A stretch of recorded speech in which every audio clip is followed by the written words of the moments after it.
I'd like to talk a little about this game-playing malaise that I'm feeling right now, and it's sort of a weird thing, and it happens to me sometimes, but sometimes I just, like, don't feel like playing video games, and I'm like, oh, I really want to play this game, and then I'm just like, maybe not. Maybe I'll just sit around and watch Netflix or Star Trek or something. And I think there's a few things, a few reasons for it, and it's certainly, I think, worth discussing. I don't know if these problems are just inherent to me, or if they're, problems that can be solved, or sorry, if they're problems that can be generalized to other people.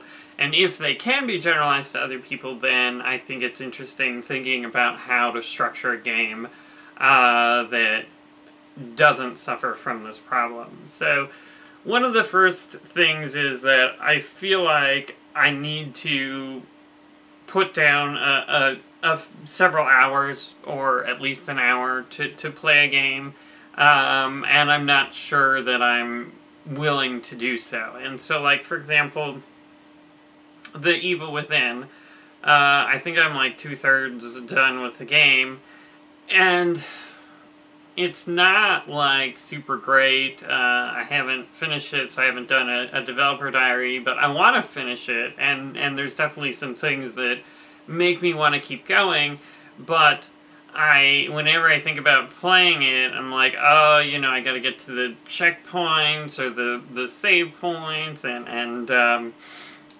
all these other things, and so that makes it sort of a bummer, and then I'm like, well, maybe I won't play it, maybe I don't want to, worry about it, and so it's interesting because I actually, instead of finishing The Evil Within, I played several games on the PlayStation Vita because they're really easy to pick up and play, and then turn the Vita off, and it doesn't have problems resuming. So I think, like,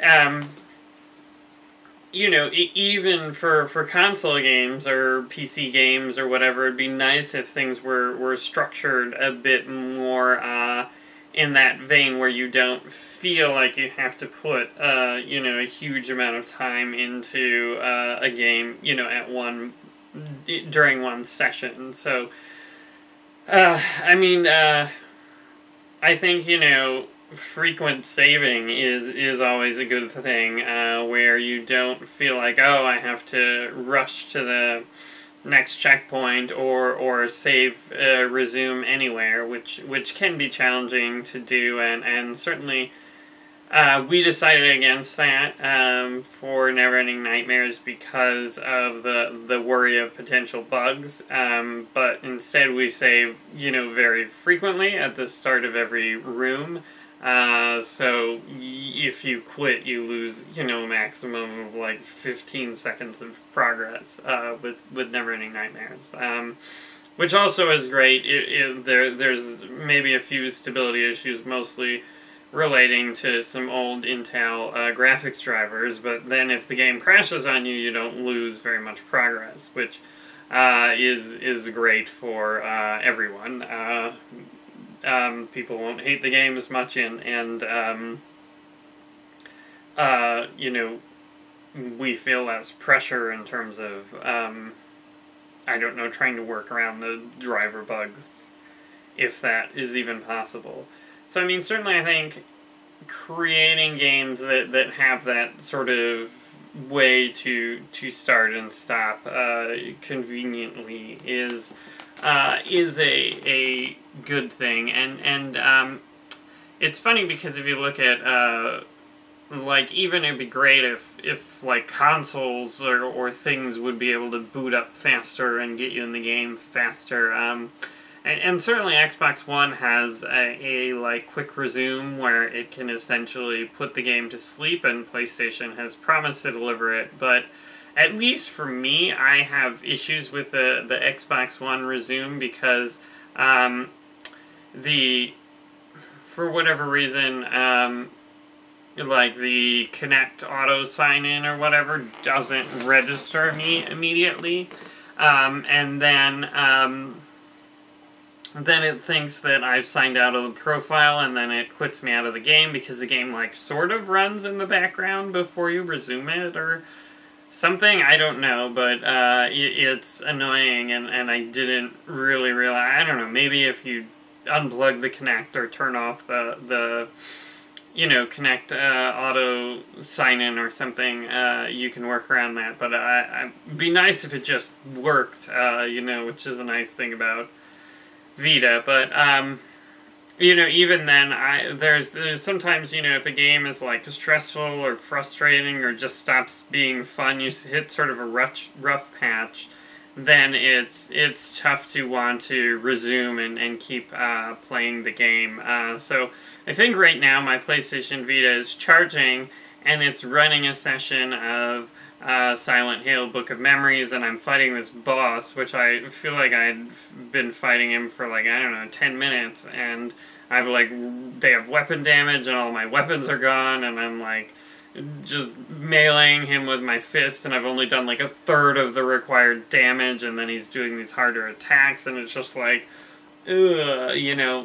that's not fun, and I don't want to resume it. I mean, I kind of do, because I want to get through the game, but this particular point, I don't know if I, built my character out wrong, or, the Book of Memories is kind of like a dungeon crawler, so I don't know, maybe I have to go play some earlier levels and level up, which I was already doing somewhat, which is kind of annoying because, it's not super entertaining playing the same content over and over again, especially when I don't think the combat is good. So certainly that can sap my enjoyment and sort of, give me anxiety about whether I want to, keep playing the game.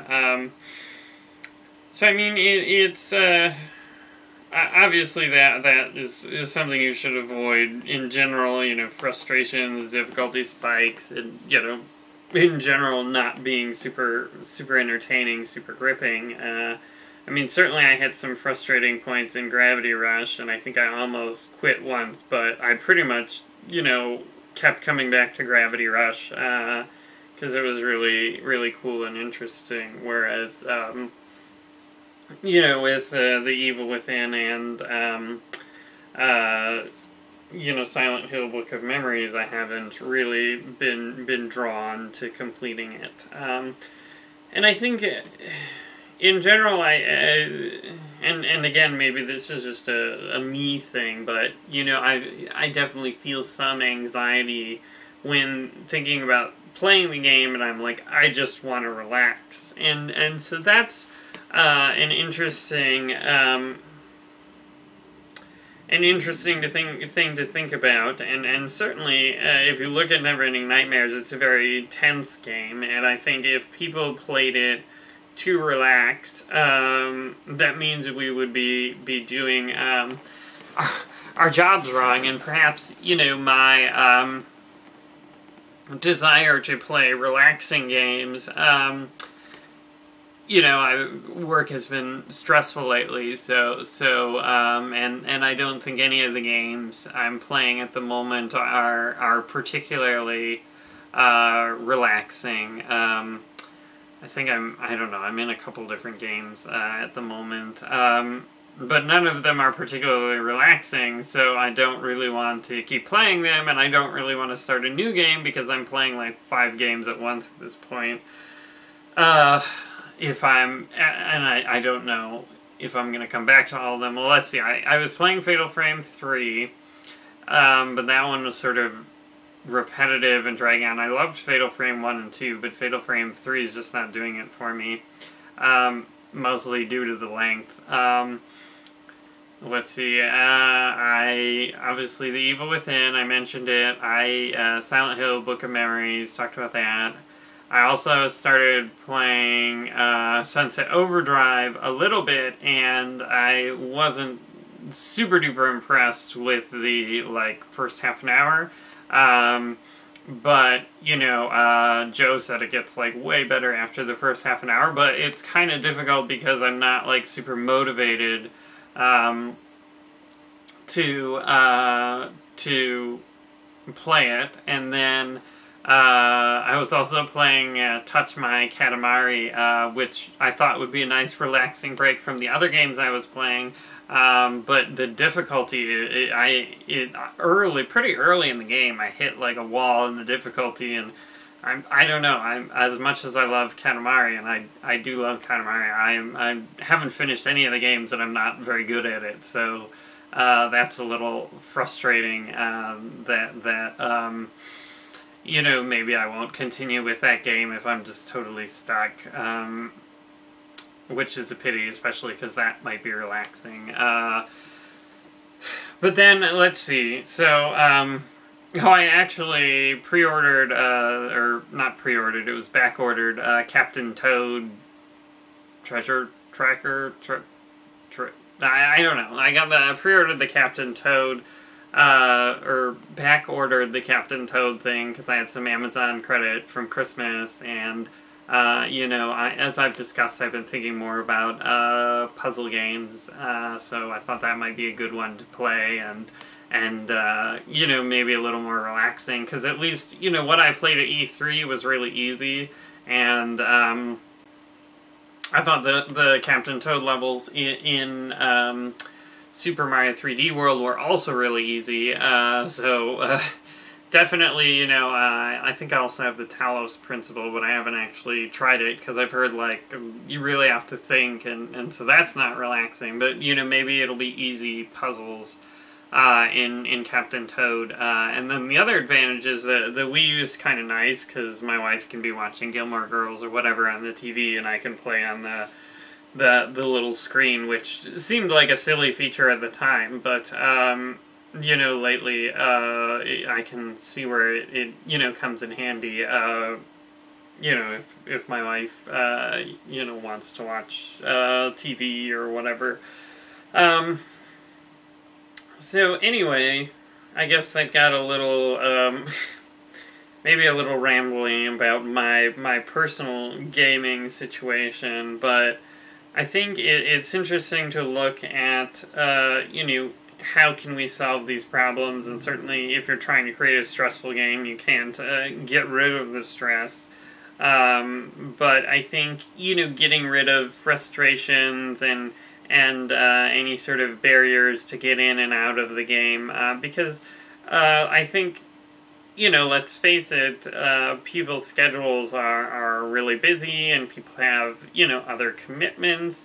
And it's tough to say, you know, I'm going to be able to dedicate, you know, X hours right now to a video game. At least for me at this point in my life. And so it'd be nice if more games were designed around that, so I could, you know, sort of accommodate my schedule. And I mean, really, it's not like my schedule is, like, super busy, or I have, like, all these important things to do. I mean, other than work, but, you know, I try to, you know, not work during the evenings, but, you know, it's just like, hey, you know, what does my wife want to do, what do I want to do, when are we eating dinner, you know, do I want to stop, and then also another thing is, you know, it's talking about the anxiety for video games. I try not to play video games right before I go to bed, because I get sort of worked up, and that counts against my insomnia.